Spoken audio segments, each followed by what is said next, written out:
अमेडिया कंपनीवर सरकार मेहरबान झालंय, कारण अमेडिया कंपनीला 42 कोटींची स्टॅम्प ड्युटी भरण्यासाठी सरकारकडून मुदतवाढ देण्यात आली आहे।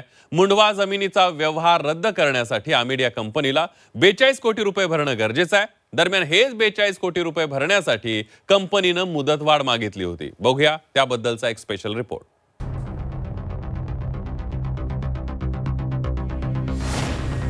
आता अमेडियावर मुदतवाढीची मेहरबानी। स्टॅम्प ड्युटी भरण्यासाठी अमेडिया कंपनीला मुदतवाढ।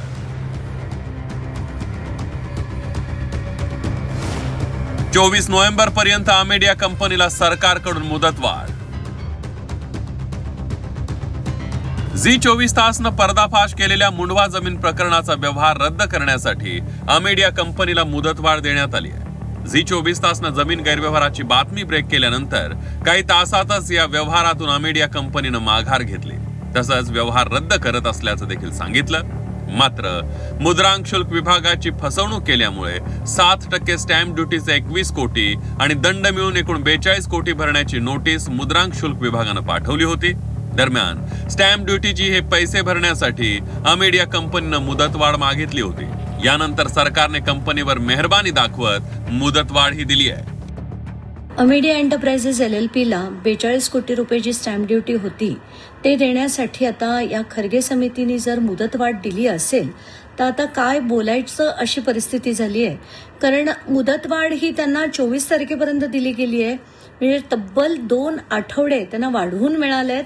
आणि अशीच सवलत ही सामान्य जनतेच्या पैकी कोणाला देता येईल का असा प्रश्न पडतो, आणि का ते फक्त पार्थ अजित पवार आहेत म्हणून ही सवलत दिली गेली याचं एक्सप्लेनेशन देखील मी घेणार आहे। अमेडिया कंपनीनं 1800 कोटींची जमीन केवळ 300 कोटींना खरेदी केली, तसंच मुद्रांक शुल्क विभागाची फसवणूक करत केवळ 500 रुपये स्टॅम्प ड्युटी भरली।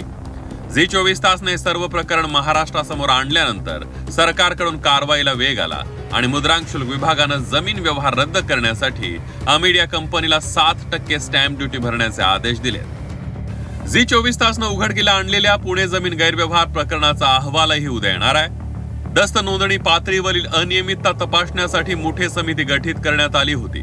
ही समिती अहवाल सादर करणार आहे। या प्रकरणी रवींद्र तारू यांचं निलंबन करण्यात आलंय, मात्र विभागीय स्तरावर त्यांची चौकशी करण्यात आली आहे। काय अपेक्षा आहे तुम्हाला? काय अपेक्षा कसली? मला असं वाटतं या सगळ्या प्रश्नांची उत्तरं माननीय मुख्यमंत्र्यांनी दिली पाहिजेत, कारण माननीय मुख्यमंत्र्यांनी ती इन्क्वायरी ऑर्डर केली आहे। त्याच्यामुळे मला असं वाटतं जी काय प्रश्न उत्तरं आहेत ती सगळी म्हणजे मला असं वाटतं की माननीय मुख्यमंत्र्यांनाच माहिती असेल। मुंडवा जमीन प्रकरणात सरकार पुन्हा एकदा अमेडिया कंपनीवर मेहरबान झाल्याचं दिसतंय, कारण सरकारची फसवणूक केलेल्या कंपनीला सरकारने स्टॅम्प ड्युटी भरण्यासाठी मुदतवाढ दिली आहे। तर दुसरीकडे चौकशी समितीचा अहवाल देखील उद्या समोर येण्याची शक्यता आहे। त्यामुळे या अहवालातून नेमकं काय समोर येणार याकडे संपूर्ण महाराष्ट्राचं लक्ष लागलंय। ब्युरो रिपोर्ट, झी 24 तास।